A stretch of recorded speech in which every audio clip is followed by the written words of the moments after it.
যেসব মেয়েরা শীতকালে গোসল করে না তাদের নাম সুমাইয়া, সাদিয়া, মিম, নাদিয়া, নুসরাত, সিনথিয়া, টুম্পা, মারিয়া, সুরাইয়া, ফাইমা, জান্নাত, পিঙ্কি, সিনথিয়া,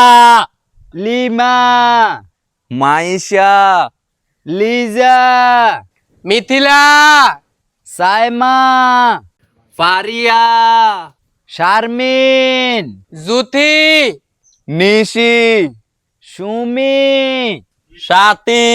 রিয়া, রূপা, লুবনা, প্রিয়া, শিল্পী, রামিসা, আকলিমা, তারিন, আখি, মিতু, সুবর্ণা, তামান্না, মুনতাহা, সুমাইয়া, তামিনা, তাবাসসুম, তানহা, মৌসুমী, তাসমিয়া, তানিয়া, ফারিদ, খুশবু।